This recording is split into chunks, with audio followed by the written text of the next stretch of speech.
Good morning. Good morning. I hope everyone's doing well.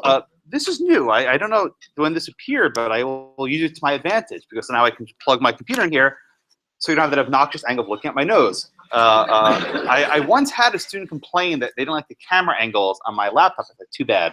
But this is interesting. I can simply plug my laptop in. And so I will use this. It should actually be a little bit better for everyone else. Any questions before we begin? Any questions on your mind? Any questions that you're thinking about? Yes. Yeah, of course. Yeah, the office hour is the same from 12 to 1.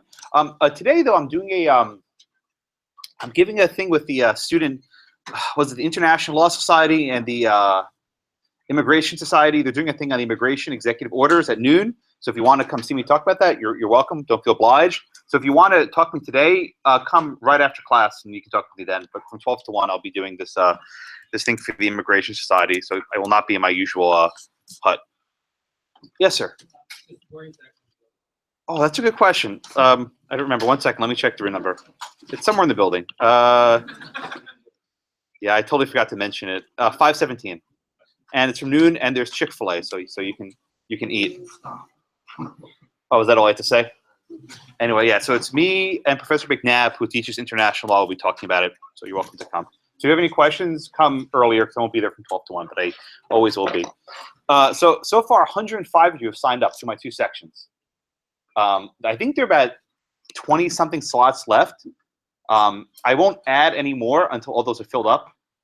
And if for whatever reason you don't take one and you don't get a session, well, that's on you. So sign up for one. I was here till 9 o'clock last night. I'll be here till 9 o'clock tonight. And that's more or less my schedule for the rest of the semester. But I do want to meet with you. It's if you talk to your friends who've actually met with me, I think they'll tell you, don't take my word for it, that it was worthwhile and useful and they found it beneficial. There's a big movement in law school to have different types of feedback for students. Traditionally, the only feedback you get is at the end of the semester, your grade, right?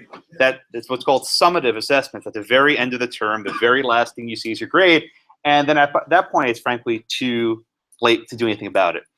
So the movement now in this school, and indeed nationwide, is to give you preliminary feedback, what you might call a formative assessment. The idea that we're giving you something in the middle of the semester at some point to tell you how you're doing, where you're doing stuff right, where you're doing something wrong, and maybe where you can improve on things. So the midterm, this is somewhat may surprise you, isn't so much to test what you know halfway through the semester. I don't expect you to know a lot. Your notes aren't in order. You haven't had time to think about it. The primary objective for the midterm is to actually make you come meet with me. See, that's the trick, right? If I say, hey, everyone, come meet with me, you won't do it. But if I give you a grade and something to discuss, then you'll do it. So what I find is that the actual, 20, 30 minutes, however long it takes to meet with you for the session, it's a lot less than saying, wait, what's a fee simple subject to what? No, that's not it. It's going over your study tips, going over how you actually sit and take the exam, how you wrote it, how you're preparing. That is much, much, much more useful than arguing about, Grotius and Pufendorf and whether you talk about Locke enough, right? That's secondary. If you try and do that, that's fine. You can do it. But I am much more interested in how you study, how you prepare. And if I can, one question I ask everyone who comes by, and this is a question I'll ask you when you come by, is, did you take any of my old exams? Did you take any of my old exams? And invariably the answer for students is, no, I didn't, and I didn't have time, whatever. I mean, there are lots of reasons. I'm not being critical. That's fine for the midterm, but for the final, you need to do this. So if you go to the syllabus, which I've pulled up on the screen. If you go to the syllabus, you'll find under the examination tab every exam that I've ever given in this class, all of them. I wonder if I can tilt this to see the screen. No, it doesn't go that far. Okay, you'll find every exam ever given in the class. You'll see, going back to 2013, each exam has 2 questions. We have 2, 4, 6, 8, 10, plus a sample, plus your own midterm. So now I have like at least 12 questions to work with. If you want to get an A in this class, which I hope all of you do all of them.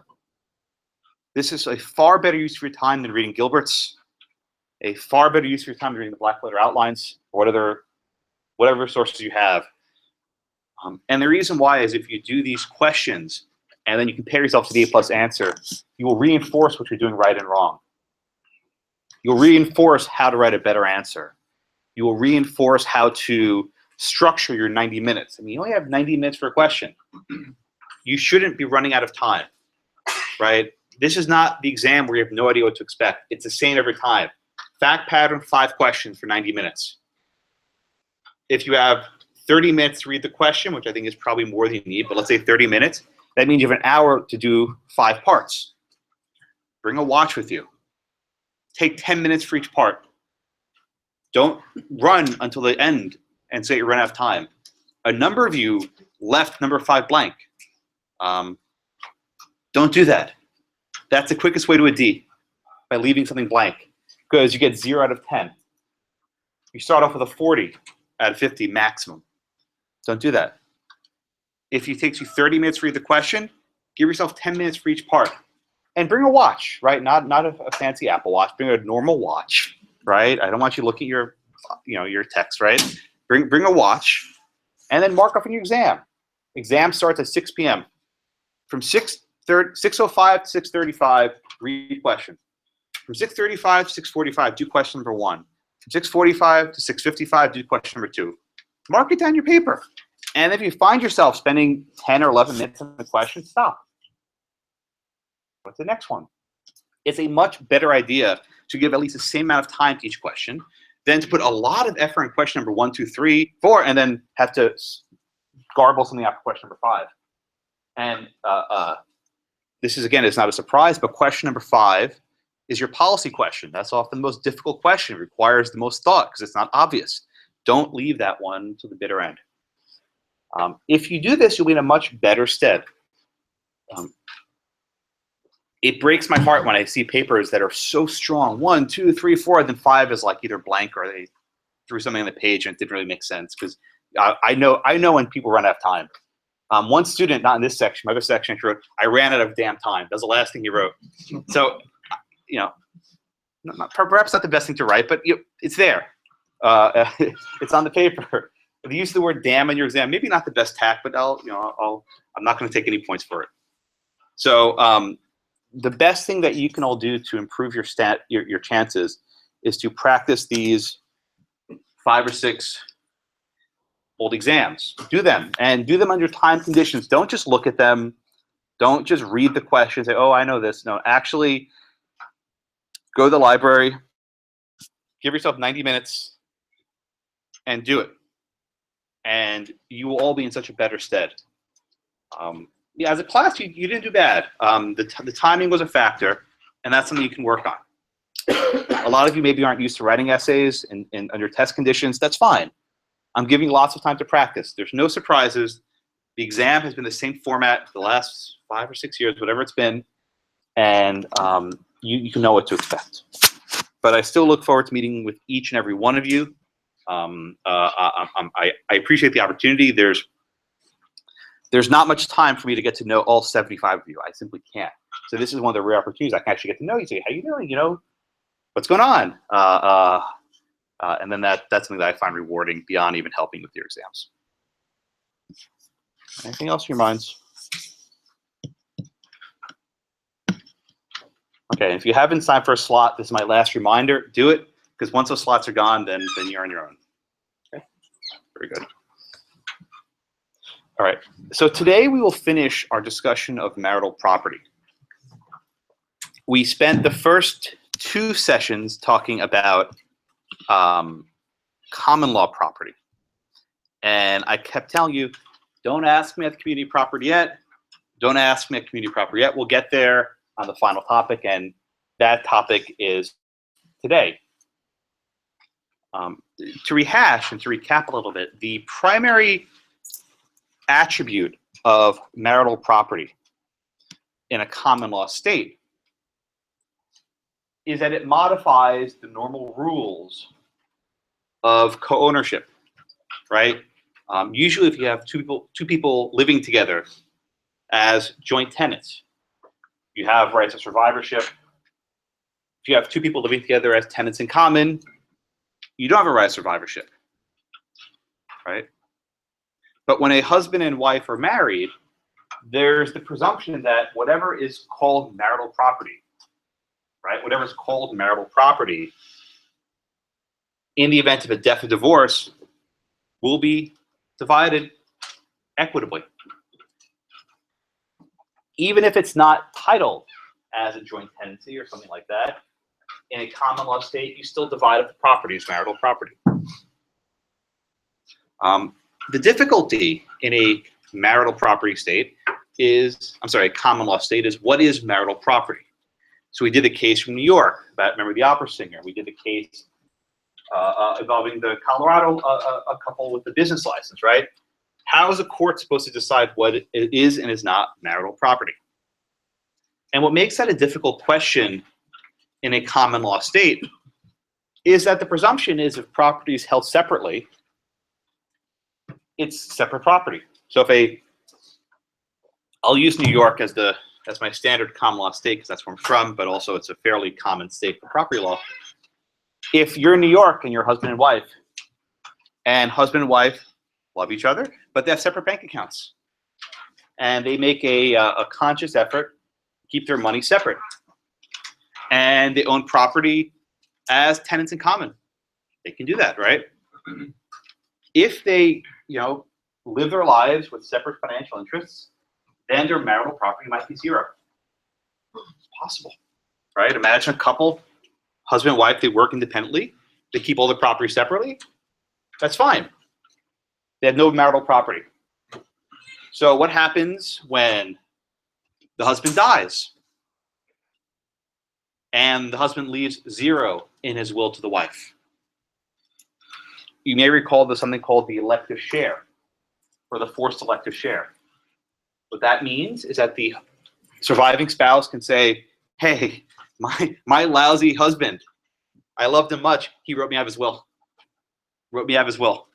I want half. But half of what? Not half of the entire estate, but half of the marital property. Courts can only divide what is marital property. So it's entirely possible that if you have a couple living in New York, keep all their interests separate. Husband dies, leaves his wife zero. In the event of a death, the elective share is basically, you get half of zero, which is zero. Okay, what about not a death? What about a divorce? Much the same. If you have a couple that lives in New York and truly keeps all their property separate, holds nothing jointly, when they have to divide up the assets equitably, there's not much to divide. There's still spousal support and other things, but that's not division of assets. That's a subsequent attribute. The biggest difference between New York and Texas, right? The biggest difference between a common law property state and a community property state like Texas is the presumption of what is joint and what is separate, right? The biggest difference is how are courts presume property should be characterized. In Texas and in most community property states, the presumption is that all property between husband and wife, and now husband and wife, whatever happens to be, all marital property is considered joint, right? Even if husband has a salary and deposits it in his own bank account with only his name on it, right? Unless there is an agreement to the contrary, that money is presumed to be community marital property. Let's say the husband goes and he has his own bank account and he buys Blackacre during the marriage. His wife doesn't even put her name on the papers, right? Doesn't even touch it. So long as that land was paid for with money earned during the marriage, regardless of whose bank account it's in, that is now community marital property. So the exact same transaction in New York. Husband has a separate bank account, goes and buys Blackacre by himself during the marriage, only in his name. That's separate, right? That's separate unless something's mingled with his wife. But in Texas and in other community property states, the presumption is the exact opposite. The presumption is, unless agreement to the contrary, land will be jointly owned. So I might be getting ahead of where we're going, but if you buy something, or if you have something in a community property statement that's under community property, and then you move into— I'll get to moving at the end of class, I promise. That'll be the last part of class, I promise. Jose? I think I'm getting a little confused. The difference between marital property? I said community marital property, right? Okay. It's not just marital, it's community because it's joint, it's together. Right, so let me be precise, right? Marital property is a term used in both states, New York and Texas, right? It refers to, in the event of divorce, what are you chopping up in half? But when I say a husband buys something with money earned during the marriage, unless there's agreement to the contrary, that's deemed community marital property. It's deemed the wife has an interest in it too, even though she had no part in the transaction. Make sense? Right? So the big difference, right, between New York and Texas is the presumption. Okay. So the outset, let me make something very, very clear. If both spouses reach an agreement, this is what prenuptial agreements are, right? If both spouses reach a prenuptial agreement, they can say, look, we love each other, but we don't like Texas law. So even though we're residing in Texas, we agree that all of our property will be held separately. And they stick to it. The sticking to it part's actually harder than it seems, right? But if they make this agreement at the outset and they stick to it, then courts will treat it as separate property. The sticking to it's hard though, because they can't commingle, right? They have to legitimately keep separate bank accounts. They have to legitimately ensure that the wife's money never goes to the husband's property and vice versa. Because that actually will transform the character, right? Once you start this commingling, then a court can say, well, you know, maybe you reached this prenup 20 years ago, but you're actually living under Texas law as community property. And that can actually defeat the prenuptial. Alex? Okay, so outside of direct deposits and paying your mortgage through your bank account, let's say husband banks with Wells Fargo and wife banks with Chase, you have a mortgage through Wells Fargo, so husband's money direct deposits in Wells Fargo and then pays directly to the mortgage. How can you prove, or how can you, let's say 20 years later you get divorced, how can you prove that at some point, one time, you didn't pay your mortgage in cash? And the wife helped you out for the month, right? Exactly. That's exactly it, Alex, right? Alex's question was, what happens if you have a 30-year mortgage and the 1 month the husband's out of work and the wife chips in for 1 month? Okay.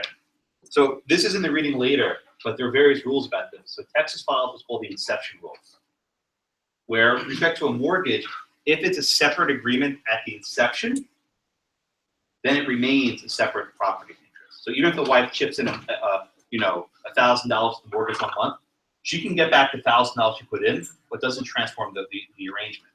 However, in other states, I think California has the vesting rule where if at the end of the thing, if some money was mingled, the wife now has a share in it, right? So it gets very difficult, which is why I say, I'll get down in a second, even with a prenup, you have to be careful. Because if you don't adhere to that sort of arrangement that you reached, the court can say 20 years later, no, separate. No, it's together, right? Dan. How does a post-nuptial agreement work? Is it Post-nuptial, I don't know that, what would be a post? After the divorce, you have an agreement? a post-nuptial? Prenuptial or post-nuptial? Post-nuptial. What's the post-nuptial agreement? Well, apparently they have in Texas. Oh, I understand what you're saying. So after you get married, you decide to do another agreement like that. You mean? Right. I think that after divorce. Does that work? Okay. Does that work like a Right. So continuation by agreement? Or? okay, yeah. Let me explain what Dan means by post-nuptial. I thought he was saying after the divorce. So after divorce, like get the hell out, whatever. I'm out. Right. Peace. Dan's asking was say you get married in New York, right, and you have a prenup in New York, and then the couple moves to Texas, right? It's like crap. Now we have this new property regime we have to deal with. So couples can, in fact, reach an agreement saying, going forward, here's how we both want to characterize our property in Texas. We want to treat all of our property in Texas as if it's common law, and you can do that. Even if, let's say, the husband's a real estate agent, right? You can imagine this happens. Husband's a real estate agent. He goes and buys lots of property, and he flips houses, whatever, right? He may not want his wife having a 50% share on every property he flips, because that could really screw up his transactions. So if the wife is inclined, she can agree and say, okay, honey, I agree. We'll keep all of these property transactions separate. Use that bank, use that system, and I have nothing to do with it. That might be a post-facto. I'm sorry, Dan. I didn't quite know what you meant, but I apologize for that. Okay, everyone with me so far. Joe. In that kind of situation, if you have a business or something, do you need something explicit saying yes, it's separate? It's got to be explicit, and that's what I mean by presumption. That's what I mean by presumption. It can't just be, we had a handshake, right? We had we talked about this, for dinner one night. It has to be written and a formalized agreement, because otherwise the court presumes the normal rules of community property apply, and then you're in trouble. Yes, sir. In states like California, where you said, if one spouse paid part of the mortgage for 1 month, it might be considered community property. Would it make a difference if prior to the divorce, the other spouse paid that spouse back? Oh, I see what you're saying. If you take the concept of commingling seriously, then paying it back won't help, right?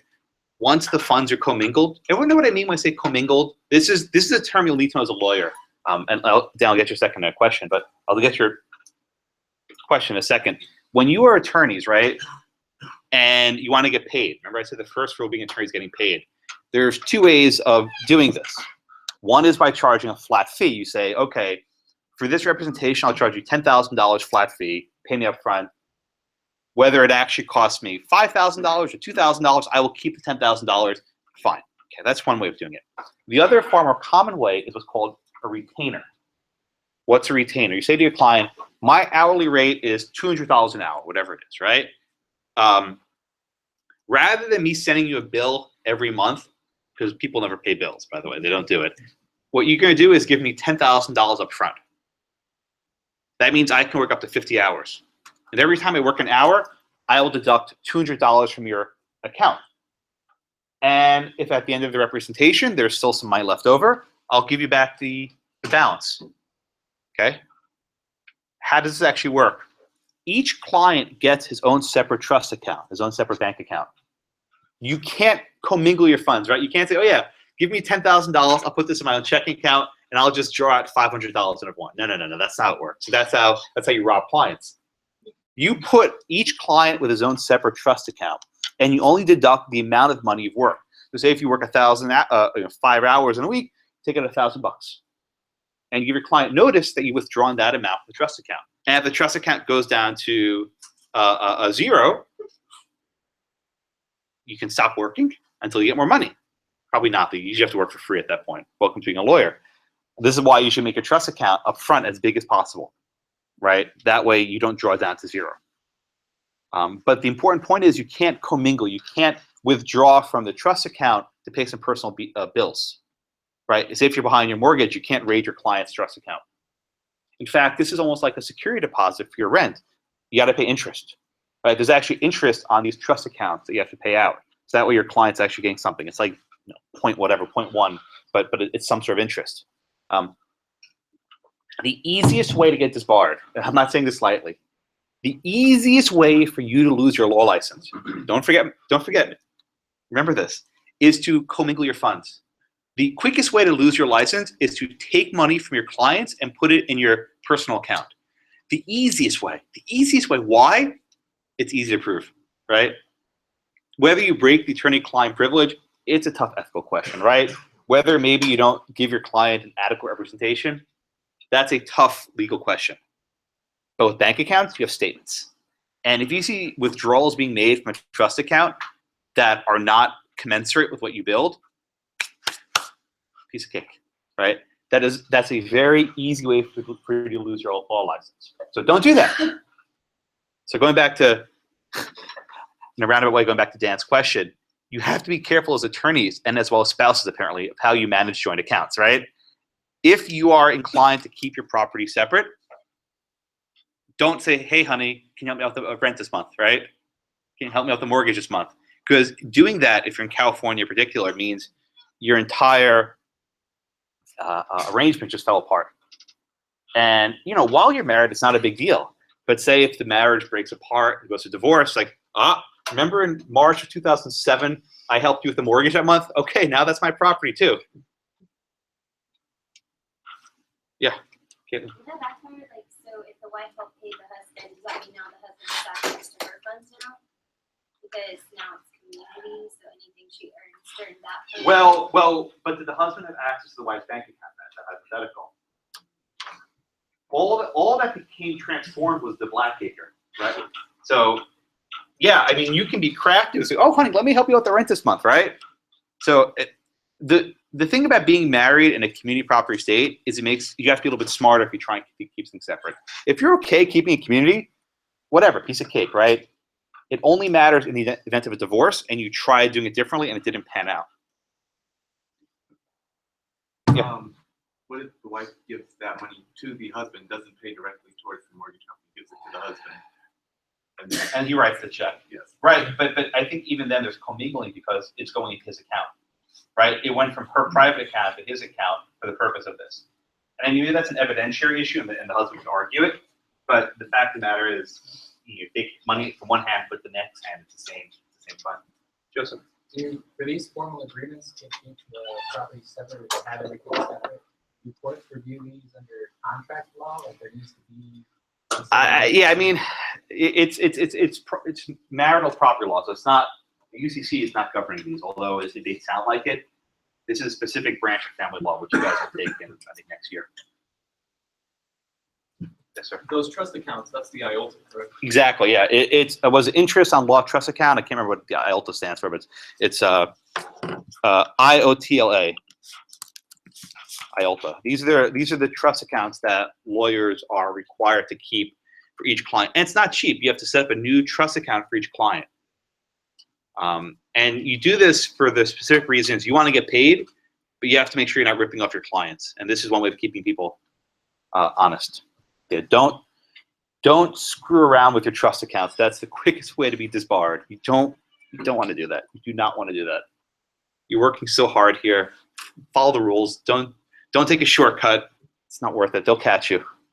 Because if there's anything clients know, right? If you're a bad lawyer, maybe the client knows, maybe they don't. Maybe you write a bad will. They won't know till you're dead, right? If you write a bad will for someone, they won't realize until they're dead. But if you steal from them, oh, they know. If you take money from their account and they check your balance, like, wait a minute, it was $5,000 yesterday, now it's $1,000. What happened? That people know, and they can write a letter to the bar committee real quick. Dan? Does the client have access to view the IOLTA? It varies by firm, but at a minimum, you give statements, right? I mean, monthly, whatever it is, but it's like any other account you have, and you're required to give bills and statements when you withdraw from it. How often an attorney sends bills is, I guess, a matter of practice, but weekly, monthly, quarterly, I mean, whatever it is, eventually you'll get a statement. But yeah, it's like any other account in your name with interest and everything. But you can't withdraw from it, though. It's a trust account, right? So the client can't withdraw from it. That's not how it works. Only the lawyer can withdraw. And at the end of the representation, you pay out whatever's left over.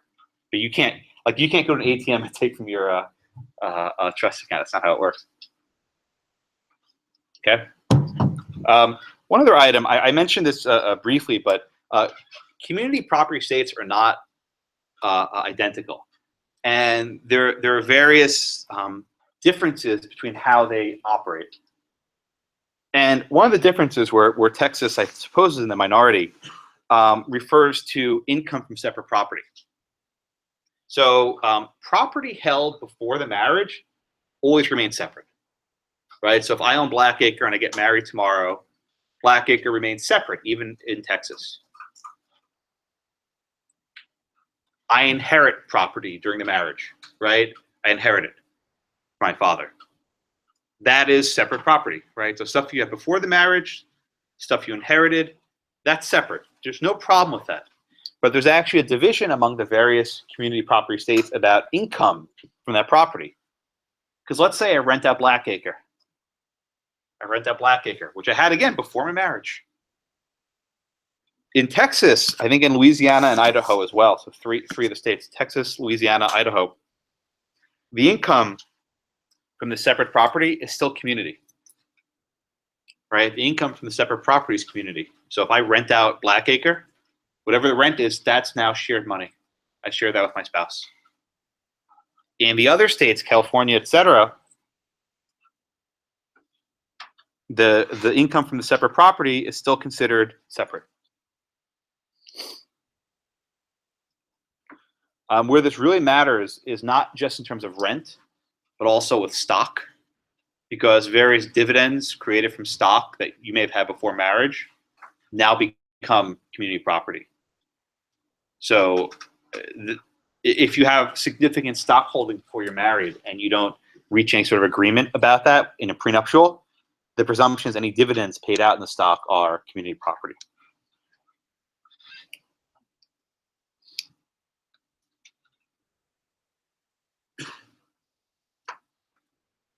Okay. The primary reason why a lot of these laws began, I think I mentioned, is about debt protection. Debt protection. If there is a debt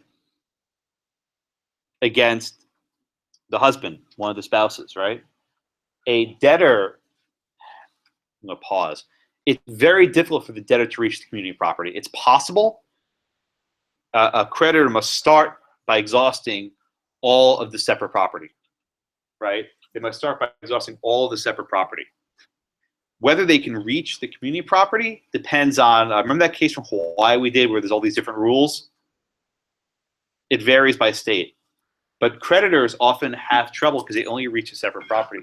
So imagine if in Texas there's a person who has a gambling debt, right? But all of his property is held as community. If they try and go after the husband for the gambling debt, the wife had no part in the gambling transaction. So presumably, it's going to be hard for them to collect. So in many instances, this creates a shield to collection. It's not impossible. They can eventually reach the community property, right? They'll get it eventually, but it makes it harder. So don't think if you're a gambler, the first thing you do is get married, right? And I can see your wheels turning, right? That's not what I'm saying. They'll get the money eventually. They'll make your life miserable. But they have to first go through the separate property to exhaust it before they can reach it. I can tell these people trying to get married in Vegas and they dump all the money in the slots, right? Yeah, Jacqueline. But so say a person, a single person buys a house and then later on gets married and their spouse hopefully will help pay the mortgage. Even if the house is only that first person's name, that's community property. Okay, let me make sure I understand the question. Was the house purchased completely before the marriage? Or it was a mortgage and payments being made throughout? It was purchased and payments were made and then they got. Okay, so we didn't do mortgages yet, and but let me explain briefly how this works. It's often said, in common discussion that, oh yeah, I bought a house and took a 30-year mortgage. Anyone ever buy a house here? Alex, do you buy the house when you first take out the mortgage? No. When do you actually own the house? 15 years later. Yeah. So it's commonly said, oh yeah, I bought a house and I took a 30-year mortgage. No, you actually didn't. You didn't actually buy the house, right? Because if you don't make the payments, you lose it. So the example I gave before is you own Blackacre, fee simple before, no mortgage or anything, right? But the question Jacqueline asked goes to a topic that is in the reading for today, is how do you characterize it when you acquire a piece of property subject to a 30-year mortgage? And the Texas rule is what's called the inception rule, where if at the outset, you decide to make the property payments, you decide to keep the payments separate, and you keep making your payments from your separate account, then that's fine. You can keep it as your separate property. But if, if it's something different where you start off making payments all by yourself, right? And then you start commingling the funds, then that may be a suggestion that you're trying to transform the property. It gets tricky exactly how you work it out. But a lot of it depends on how you and the spouse characterize exactly what you're doing, right? But the presumption is the property starts off at the inception of whatever it is, and it keeps that throughout, right? But I don't want to make that a hard and fast iron rule, because if you decide that you're basically making the payments 50-50 every month, a court can very well find that you've decided to transform it. Well, yes, if it becomes transformed to community property, it can't initially be reached by creditors. It can eventually, but they have to first exhaust whatever the separate property is, right? So again, married people are subject to creditors, right? You're not going to escape this. You're not going to go get married and then put all your gambling debts on the table, right? They'll get it eventually, but it's a lot harder. Okay. Let's do an example. All right. Let's do it like this. So the important point to remember about marital property, especially with respect to real property, is that it defeats the normal rules of joint tenancy. Okay? We spend all this time talking about joint tenancy and tenancy by the, oh, let me start calling it people. Sorry, I've gotten 30 minutes. I haven't called anyone yet. Where did I finish up last week? No one wants to volunteer. Who? Are you pointing? Are they pointing you, Caitlin? She was last. Renee? Caitlin, you last? All right, Chris, I'll go with you, Chris. All right, thank you. I did that row. I don't want to. In my comma class, for whatever reason, I skipped the first row a couple times. They were mad at me. It was not deliberate. So, Chris, I appreciate your honesty.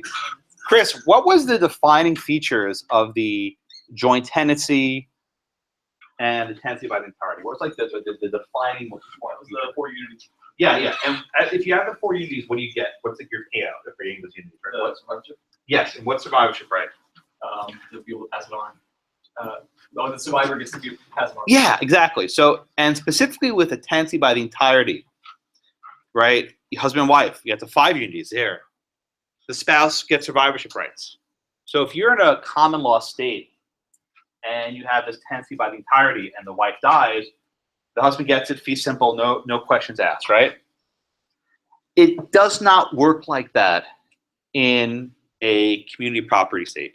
And this will give all of you the biggest trouble in the exam. I promise you, at least half of you will screw this up in the exam without fail, right? In a community property state, it's what I call, and this is not the real phrase, but I call it a quasi-joint tenancy, right? It's not exactly that, but that's what I'm going to call it. Or you can call it a quasi-tenancy by the entirety. Again, that's not a real phrase. You won't see that in any book. But I use it to describe quasi. There we go. But I use it to describe what's going on. You do not have the normal right of survivorship in Texas. You do not have the normal right of survivorship in community property states. Right? The reason why is because there are not separate interests to divide up. Instead, what happens is you say that at death, half of the dying spouse share goes to the surviving spouse. Right? At death, half of the husband's share goes to the wife. But the husband can still dispose of the other half of his share. What? People are getting confused, right? Let's walk through this, right? Which example is it? Go to page 413.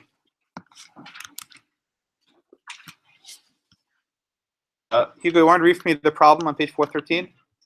Oh, sorry. Did someone raise their hand before? I think I saw a hand. I'm still looking to do that because we're looking at information that talks about a joint tenancy in the context of community property. But that's a contradiction in itself because That's why, yeah, so Dan's asking a very good question, right? I think it's misleading to call something in Texas a joint tenancy. That's what's called, right? So if you look at any book, that's what they're going to call it. For my purposes, and so I want you to understand this clearly, it's quasi. And what I quasi mean is it's similar. You need the 4 unities, right? But the normal rules don't apply because you don't have the survivorship. And also I read that, on a joint tenancy, it's 2 or more owners who are not spouses at the time of acquisition. Well, you can have in New York a joint tenancy. That's fine. You don't need to make it tenancy by the entirety. There's nothing really gained by making tenancy by the entirety. You have your survivorship right. The only difference is that termination. You can have that. And how would you have a joint tenancy in a community property state if a joint tenancy is predicated on the fact that You don't. It's a so Dan, your question is very good. It's called a joint tenancy in Texas, but it doesn't work the same way as a joint tenancy in New York. It's the same name, but it means something else, right? So when you see a joint tenancy in Texas, either in this class or when you guys graduate, use the rules I'm about to show you, okay? Don't, and this is for your exam, right? This is in big, bold letters with stars and stripes, right? Don't treat a joint tenancy in New York the same way you treat it in Texas. They're different. They're called the same thing, and this will drive you nuts, and half of you will get this wrong in the exam without fail. I'm saying this as clear as I can, clear as day. Okay? But they're not treated the same way.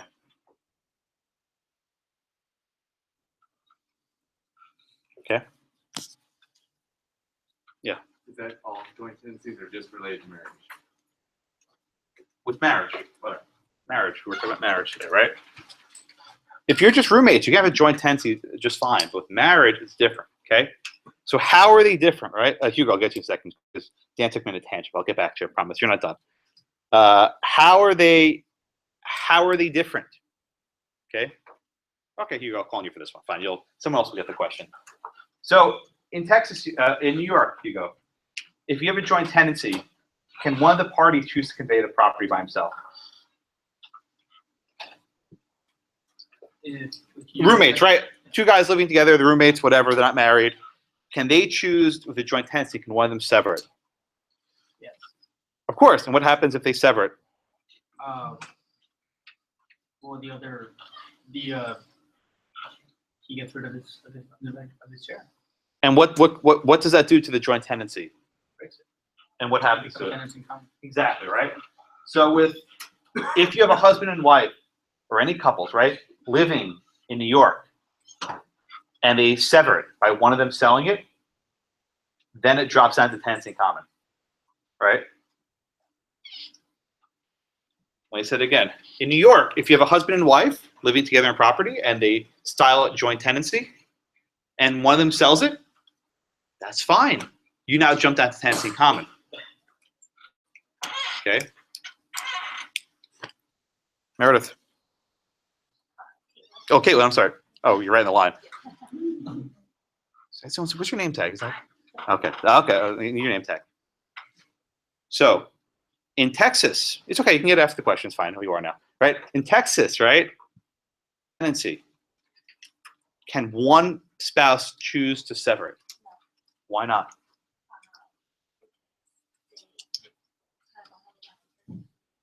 Yeah. The exact image. In my notes says both turnkeys, so you read my mind, right? In Texas, with a joint tenancy, husband and wife have to both agree to sell. You got to both turn the keys. Why? Because it's a concurrent interest. It's deemed that they both contributed to it. Both of their money was used to acquire it, and therefore they both need to consent to demolish a transaction and demolish the estate. This is why I called a quasi-joint tenancy. Even though it's called in New York and Texas joint tenancy, the rules are not the same. The rules are different. In New York, a couple married can sever a joint tenancy independently. In Texas, a married couple cannot independently sever a joint tenancy. Both spouses need to turn their keys. Right? Patrick. So survivorship will always be there in some form. We're going to get to survivorship in a minute. That's my question I was giving to Hugo. Maybe you'll get it next. I don't know. Matthew's next, right? Matthew, forget about selling it, right? What happens if one party wants to? Actually, let me ask you this question, right? What happens if there's a joint tenancy in New York and the husband dies? That right of survivorship then goes to the wife. Exactly. But is there any survivorship right in Texas when one spouse dies? We haven't really gotten over that too much yet. We didn't, yeah. That's what I'm asking you. It's in the notes. Well, you're trying to say, what do you think? I'm guessing that it wouldn't be because, like Caitlin said, in Texas, you can't just break it up with like a sale or anything like that because it belongs to those two parties. Yeah, you're on the exactly right thinking, right? So in New York, you have this right of survivorship for joint tenancy. You don't have it for a joint tenancy in Texas, right? So, you're next. Perfect. Patrick, go to page 413, please. Let's walk through. Let's walk through this question. I think this question we'll spend a lot of time on, I promise, but it will example it. So just read the problem first, and we'll walk through it. Yeah. H married to W. Direct here. Saves $5,000 out of his earnings, which he deposits in the savings account in his name only. Subsequently, H withdraws the $5,000 and buys a lot, taking title on H and W as joint tenants. H then dies, devising all his separate and community property to his son as who owns the lot. Okay, very good. Thank you for reading that. Again, with a joint tenancy in Texas, by the way, the idea of a tenancy by the entirety doesn't really exist in community property states. Like I've researched this, it's referenced in some Texas law books, but it doesn't really quite exist. It wouldn't even matter anyway. So I'm going to use joint tenancy to make it easier for you. But for your own edification, there's not really a tenancy by the entirety in Texas and other states. So when I'm sorry. Oops, there it is. Okay. So we have here a situation where the husband has $5,000 of his own earnings. He puts it in an account with his name only. He then withdraws that $5,000 and buys a lot, taking the title as joint tenants. Husband dies.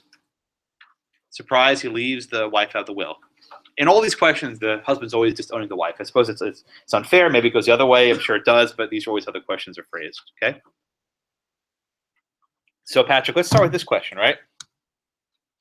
In Texas, even though the earnings are from his own job and his own bank account, what's the presumption? That it becomes community property when he purchases the lot. Well, I'm not talking about the lot. The mere fact that you're in wages in Texas. What's the presumption?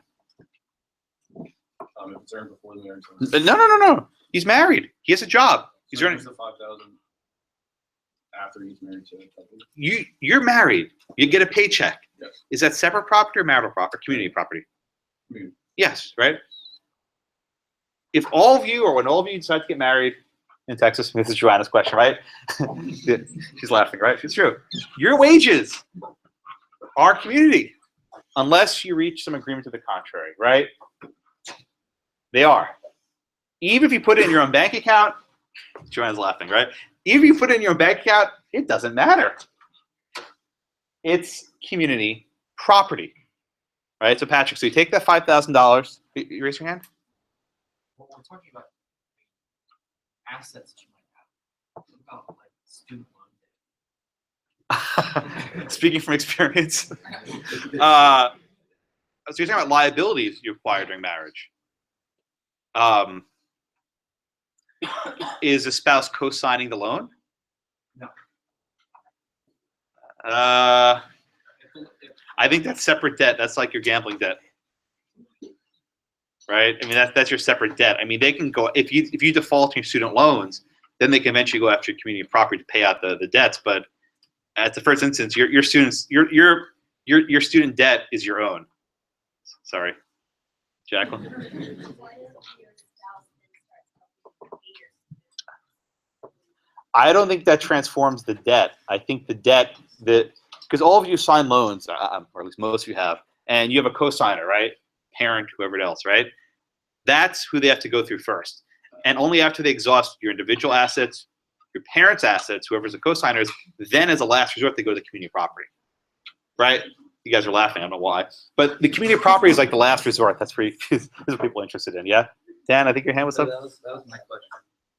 Yeah, so you want to know, it's like, okay, screw over my wife, right? Arnold? Do they have to say what state they're in? You're in a community property state here. That's the chapter. On the test you I will tell you what state you're in. You'll have to guess. I mean, it even says community property in the question, so it's in there. Matthew?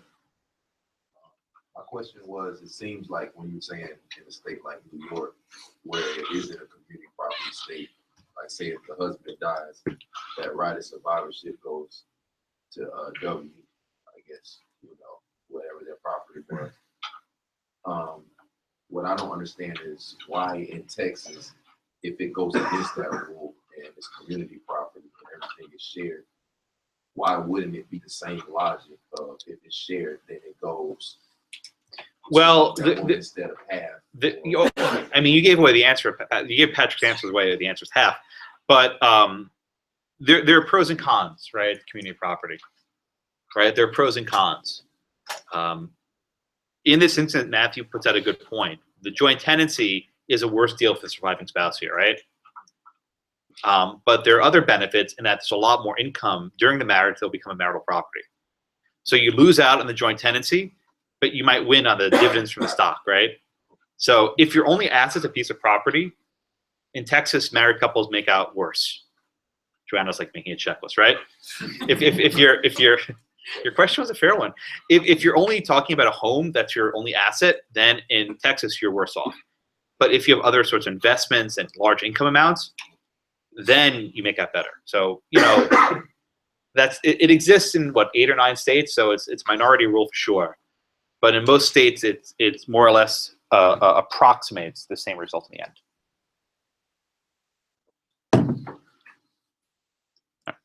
Raise your hand, because you're next. I'm anticipating. Yeah, you're next. So let's walk through the question, right? So I asked Patrick the $5,000 in a separate bank account.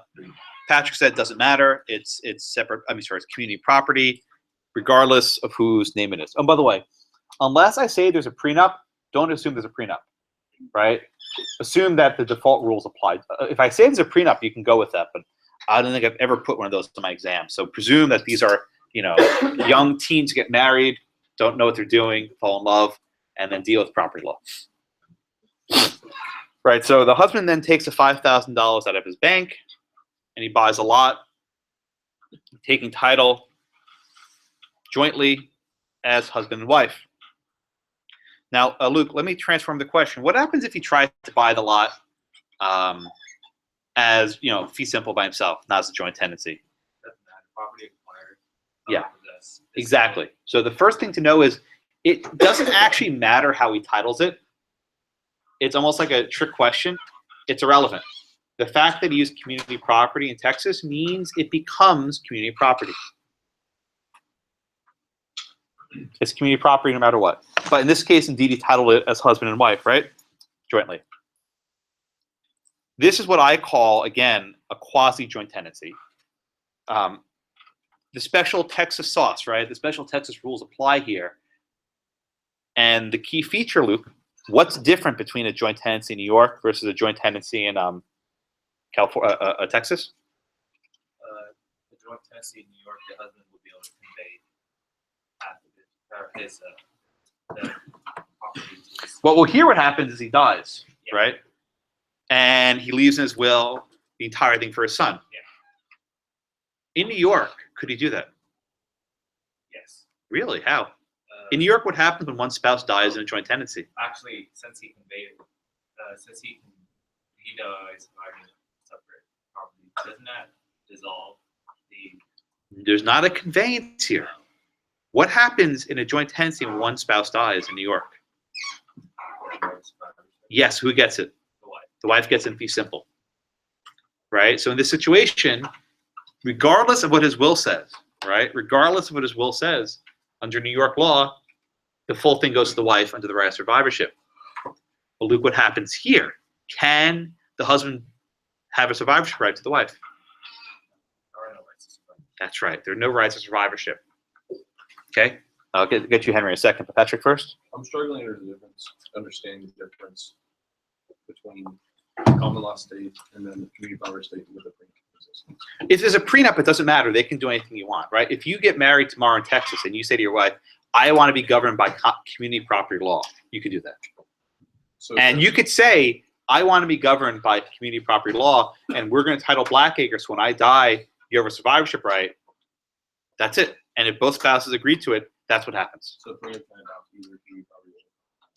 Yeah, I mean, it's complicated, but you have to stick with it, right? You have to actually treat it as separate bank accounts, separate everything, no commingling. If you commingle, you screwed up. But you can try. You'll find it probably becomes very difficult to keep it. Right? The wife, puts some money for home repairs, and you screw the entire thing up. Yeah, Joseph. So I'm assuming you could also, in New York, get a prenup to have community property. Yeah. So Yeah, you can. then do you have to commingle everything at that point? If you decide to treat all of your income as community property in New York, then whether or not they're in separate accounts is irrelevant. It's how it's treated by court. And again, this only matters in the case of death or divorce, right? You'll never have a court come in during a marriage and say, "Hey, you need to give her some more money. You're not doing this." Right? You can have separate bank accounts during a marriage in Texas. You can do that, but in the event there's a death or divorce, the separation disappears. It only matters at death or divorce. All right, Henry, let's go to the last part then, right? So we're in Texas, right? He dies. How is community property divided up in Texas? Well, when he dies, the wife still has her half of the Okay. So the wife keeps her half. What happens to the husband's half? it goes to the son. All of it? Uh, Okay. See. So let's talk about numbers, right? Law students hate math. They do. So we start off at the. This is assuming he dies. No, he has a will. It doesn't matter. He had a will. He dies. H then dies, devising all his property to his sons. So he had a will. He's not intestate. So it's this. During the marriage, the wife has 50% share, and the husband has 50% share. Again, this does not mean the wife has access to this part of the land. They have access to the entire thing, but these are the shares, right? Husband has 50%, and the wife has 50%, right? Henry, when the husband dies, does anything happen to the wife's share? Does she keep it? Yeah, right. So this stays the same, right? The wife's share stays the same. Okay, now Henry, finish it up for me, right? What happens to the husband's share? All of it?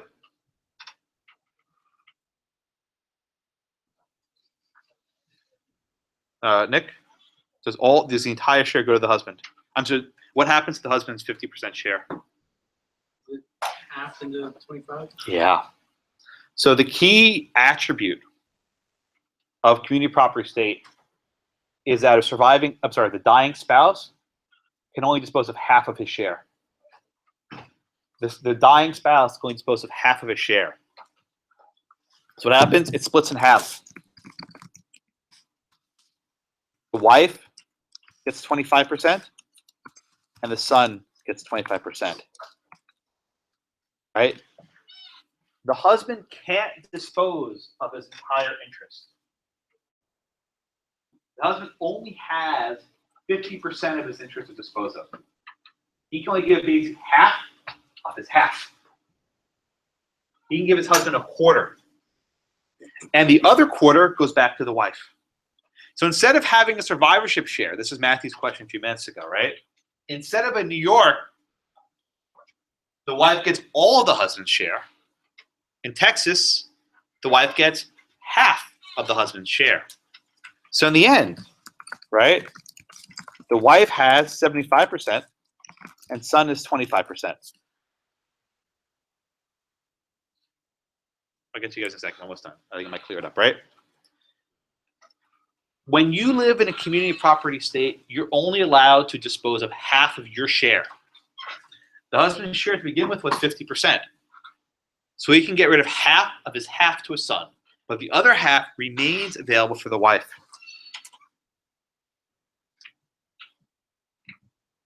Okay, now I'll call on you. Joseph? With that result, does it create any type of estate, like a tenancy in common between the wife? Basically, yeah. It's a tenancy in common at that point. You can't have, the units are severed, so it has to be tenancy in common. If the designated heir dies, does the wife get involved? Or no? Does it just keep going? Well, at that point, since it's no longer a marital quasi-joint tenancy, the normal rules apply, and the heirs of the son take over his position, right? These rules only apply when it's husband and wife in joint tenancy. If you have two roommates living in joint tenancy, it's just like in New York. But if you have husband and wife living in, that's why I call it quasi-joint tenancy, and why these funky rules apply. This is only for married couples in a joint tenancy. You answered it. Good. Understanding that courts don't like partitions and sales. There you go. How is there any way to understand which way, if the son wanted to have a property or take value out of the property or sell it, only have the stake in it? Well, I mean, he can sell it to his mom. His mom can buy it now with the last share, and mom gets fee simple. Otherwise, it would be a partition in kind. Well, I mean, that's up to a court, but a court can say the mom and the son hate each other, they can do a forced sale. But what happens afterwards is less important. The important point is understanding that the husband can only give her half of his share. His share was 50%. We can give her half and half, which is a quarter, 25. Right? That's the trickiest part of this question. And again, Matthew made the point a few minutes ago. The wife would have made out better in New York here. If this was in New York, she'd have it fee simple, clean, survivorship. But here she does not have her fee simple. She only gets it 75%. Joseph? Had he died intestate, 25% would still go to the wife, correct? Yes. And then with what would happen with the other 25%? So if you die intestate, it depends how many heirs you have, how many kids you have. So usually the wife gets half, and then the kids split the other half, right? If you have one son, it'll probably turn out the exact same way. If you have two sons, the wife would get 25%, and then each kid would get 12.5%, right? Something like that. You see, it can get messy real quick. Daniel? So, kind of crazy question, but if community property managers are allowed to gift community property, could the husband purchase this land with community property in Texas, gift it to his wife, and then she can set it up as a joint tenancy? What? Say that again. I missed you. I'm sorry. So, I was following you along the middle and I lost it. So in Texas, if community property managers are allowed to gift community property, Okay. the husband, who's considered the community property manager, gift this piece of land he bought with the community funds to his wife, who would then set it up as a joint tenancy with her husband. Why would they need to do that? Why can't they just husband and wife? To get around this end result. They could simply sign a prenup saying we want to apply common law to this. We don't have to. Yeah, I understand that. But why would they do this so complicated? I don't know, but they wouldn't. No. Don't make it more complicated than you need to, right? If a husband and wife wanted to reach an agreement whereby the wife would get full survivorship rights, they can write that. They can write that out. But if they're already married and they want to do, they can do a postnup. They can then they can if they both agree, they can retitle the property, right? If the husband agrees, I want to give my full share to my wife, and the wife agrees, I want to take his full share. Okay. Right? But here, the husband wanted the son to get something. And the situation you were asking about, the son gets cut out. So if the husband and wife agree, they can do whatever they want. These things only apply with the default rules. Yeah. In your sense, Daniel. No, this way. Don't talk to him. The number one rule of court, don't talk to your opposing counsel, only talk to the court, because it makes it much easier. So we're having a conversation here. Just convey the entire interest to the wife in the will. Yeah. No. Okay, so let's be precise here. What would happen is the husband would convey. Okay. So let me answer your question carefully, right? If the husband left everything in his will to his wife, right? How much can he actually leave to his wife in his will? All of it. A quarter. Right? You gonna say Jose? Why a quarter? Explain that. Because, as you said, she already has 50%. Yeah. And then he has the other 50, and then the 25% is. Yeah, you're on the right track. Anyone have it? Alex? The 25% is the part that applies in the 25% is the part Yeah. that by operation of being Exactly. By operation of law, he can only dispose of 25%. So even if he told his wife, I want to give you all of it, sweetie, he actually can't. All he can give is a quarter, and then say if Texas law gives the other quarter. So he can't actually give the entire thing. The end result is she gets 100%, but he only has power to dispose of half of his half. Daniel? But couldn't the two spouses reach an agreement in life that all of the property was his specific property? Yes. And then he could devise it in the will altogether? Yes. Okay. If they style it as separate, then it's his to do whatever he wishes. Okay. Again, I've never put a prenup in my exam ever for this reason. Because with a prenup, you can do whatever you damn well please. I am more interested in asking you what happens under the default rules if they don't reach an agreement. That's much more difficult. Joanna? You, last time you said that modern elective divorce shares do not apply to community property. Can you just redefine that distinction as to why this doesn't apply to community property? Oh, exactly. The modern elective share, right, which applies in all the community property states, does not apply in Texas because in Texas you can't disown your wife, right? The modern elective share arose. What would happen is the husband, and historically it was a husband, the husband would simply disinherit his wife, and then she'd have nothing because there's no joint property. In Texas, the presumption is everything is joint, and the wife gets at least her quarter when the husband dies, right? Now, in the modern elective share, she gets half. Here she gets a quarter. Half is more than a quarter. So again, the modern elective share might be a little bit more generous than the survivorship. I'm sorry, I shouldn't call survivorship. Than the 1/4 interest here. But this was a long-standing feature, so you don't need an elective share. And where this matters, the reading discusses, is if you move from New York to Texas, right? Say you live your entire life in New York, you've got lots of property there, and then you move to Texas, you acquire nothing, you rent an apartment, right? Husband dies, disinherits the wife. She has no community property to split up, and she gets no elective share. So you get screwed, right? If you move from New York to Texas and you don't have an agreement and you have no community property in Texas, you're screwed. Caitlin? Modern elective share is for community property or Common law. Only applies in common law. Don't, if you're on the exam and you're in New York or California, don't give me elective share because it's wrong. At least 5 of you will do it, but it's wrong. Let's talk about gifts. I think Dan mentioned gifts a minute ago. This is actually, it mentions this anecdote about W.C. Fields, who was a famous a famous actor. And he was a famous movie star, earned lots of money. He was separated from his wife, but he never actually got divorced. Under the law today, and in most states, if you live apart from your wife and you're not divorced, mazel tov, you're still married, right? You haven't escaped anything. So he gave out lots of gifts to his lady friends, right? Lady friends in quotes. He died. The wife found out. And the wife said, wait a minute, those gifts were made with community property. Therefore, because I didn't consent to them, those gifts were void. So half of the value of all those gifts, she claimed, should go back to him. And the court actually said, yes, she should get half. Because what happened was the husband tried to write the ex-wife, well, not the ex-wife, but the wife out of his will. So she was able to get half of that amount of the gifts from the estate.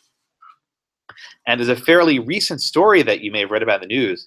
You may recall the former owner of the Los Angeles Clippers, a guy named Donald Sterling. He had a lot of financial issues. One of them was he had a girlfriend, a woman named V. Stiviano. And he had given this woman nearly $3 million in gifts. He was still married to his wife. He's still married to his wife, in fact. She bought all these luxury cars, these houses in Los Angeles, all these fancy things. And the wife, Shelley Sterling, basically sued the mistress to recoup the various gifts given to this woman. And the court ruled in her favor, right? The court ruled in her favor. I think it was almost $3 million in gifts.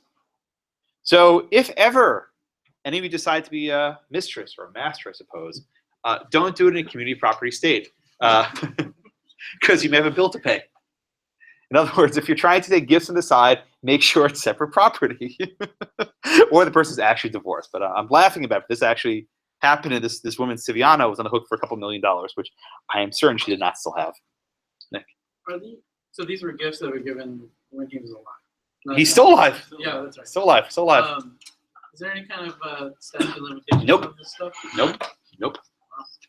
And in fact, often the gifts don't come to light until after the guy's dead. So you do an accounting after the fact. So yeah, no, there's no statute of limitations. I mean, some of these gifts were over 5-10 years ago. I don't know how long he's been dating this girl, but there were a lot of gifts being made. Jose? Just back to the example, if you ever have someone move from New York to Texas, Yeah. but they had all their private property in New York, and they left it as so, but they bought a house here, would the property in New York shift? No. The property stays as it was at the outset. It doesn't transform unless the parties agree otherwise. Right? I mean, this is why I think it mentions this in the book, but if you're a couple moving from New York to Texas, you can decide to transmute or to transform your property in New York to community to make sure that the surviving spouse doesn't get screwed over. But maybe the dying spouse wants to screw over the wife, and that's why they move. It's like, hey, sweetie, let's move to Texas. And you get nothing. And they rent a condo in Austin, right?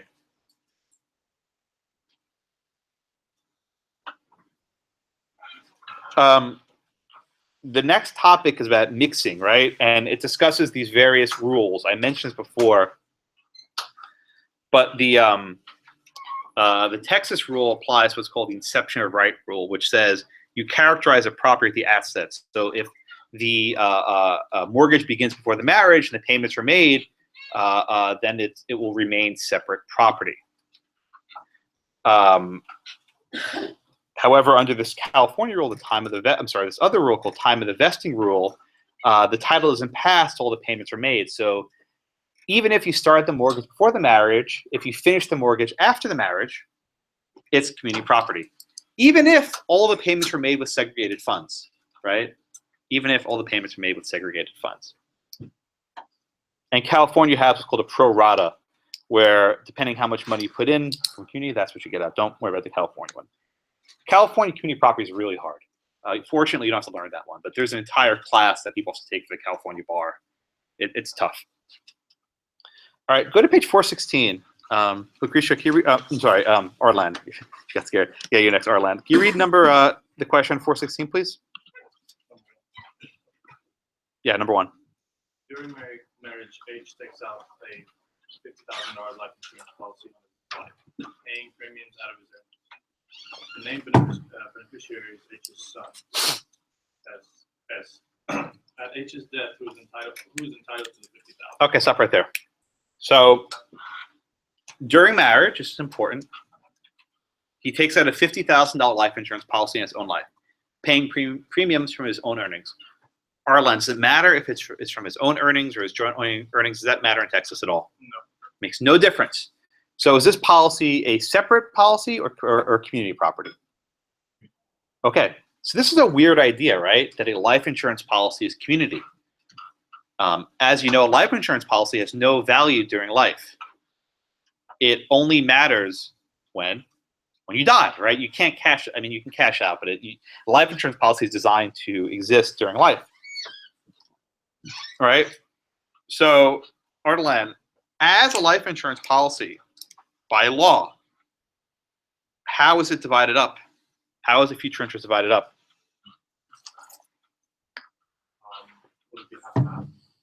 Okay. Half and half. How much is for the husband? How much is for the wife to dispose of? Okay. The wife is entitled to half. The husband can only dispose of half of his share. So the total amount is $25,000. The husband can't leave all of it to his son. He can't. All he can leave to his son is a quarter. I'm sorry, all you can leave to the son is 25,000. So the wife gets 25, and the son gets 25. Everyone get that? Everyone understand? Even though the policy says the son gets everything, by operation of law, the husband can't leave all of it to his son. So, Matt, to your question before, here's an instance where survivorship rate is better. I'm sorry, this is better than survivorship. Because in New York, he can leave the entire thing to his son. But in Texas, he can't. So there are pluses and minuses, right? Joanna? So would the wife have to petition the son or? Well, so here's what happens. If you're writing a life insurance policy to someone in Texas, and it's a $50,000 policy, and then you name the beneficiary as a son for everything, a competent insurance agent will say, yeah, no, you can't do that. Are you married? Yeah, you can't do that. You can't screw your wife over. So he can fill out the form however he wants. But if the wife finds out, she can get put aside in court. Hopefully it doesn't come to that. A competent insurance agent will know, yeah, you can't do that. But, I mean, you can try. Just pull a fast one on the wife, right? He's dead, whatever, he doesn't care. Alex? The difference between this example and the example on 413 is that the inception of the property that was purchased, that lot, 50%, which was Actually, the question about the inception comes very next. It's the very next sentence. If you still have your question after this one, I'll come back to you, okay? Guy, read me the next sentence. We're running a little bit short on time. During his marriage to W, purchased. No, starting with suppose. We already read that part. Suppose that H had taken up the policy before marriage. Good. 3,000 in premiums. Okay, so this flips up the question a little bit, right? The policy began before marriage. So, Guy, how would this case come out in Texas? What's the rule would apply here?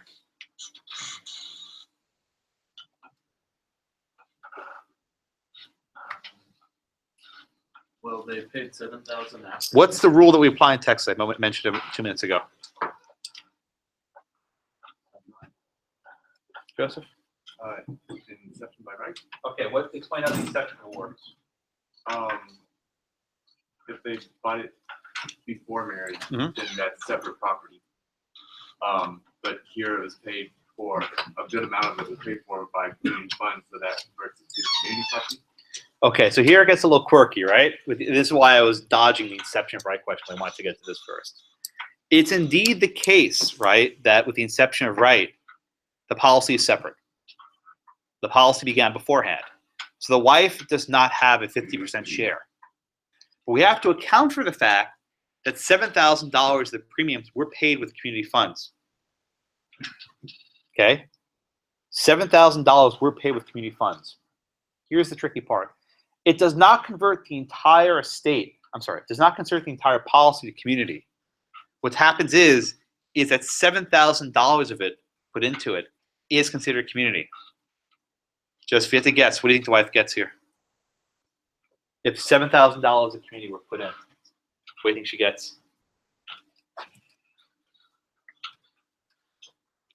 Should we get, okay, so would that mean that 70% of the policy Not 70%. is community? I didn't say 70%. She put $7,000 in.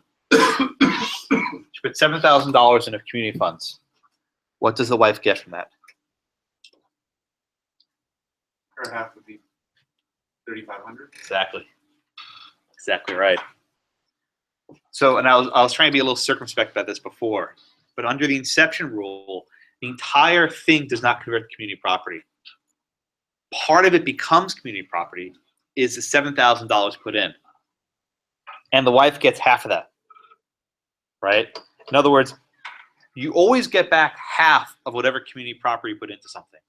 So in this case, she gets half of 7,000, which is 3,500. So the son gets $46,500. Like a second, Jacqueline.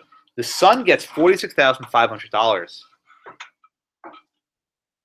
and the wife gets $3,500. Under the pro rata rule, this is the one that have in other states. I think this is what you were getting at. 7 out of 10, right? 7/10 belongs to community. So 75% of that's community property. And let me write this out. People don't like numbers. Okay? So under the inception rule, right, 7,000 is community. Wife gets half of that. Oh, I'm sorry, a third. Half of that, right?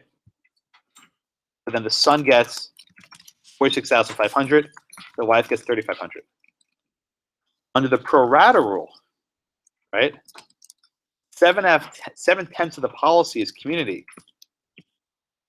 That's 70%. 70% of 50,000 equal to 35,000. This is more math than we'll do all semester, I promise. So the wife gets half of that. It's 17,500, and then the son gets the rest. But depending whether you apply the pro rata rule or the inception rule, for a life insurance policy, the commingling gets really funky. It gets really, really funky. Okay? And this is only because you have your future interest that's not paid out until after the death. Jacqueline? So under the inception rule, the 7,000 is community property, and the wife gets half Of the 7,000. because that's her half. She gets half of what she put into it. Why does she not still get half of it? The insurance policy is separate to begin with. So she has no claim to the policy by itself. All she has a claim for is the money put in, half of that back. This is like when the husband gave all these gifts to his lady friends. She has half of whatever was put out, she gets back in.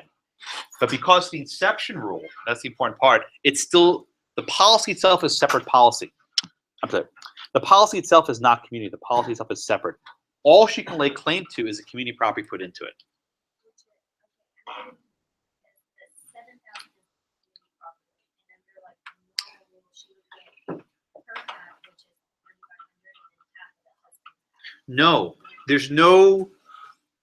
this is not like the first part which I asked about Arlan a minute ago, right? In the first question, let's go back to the first sentence, right?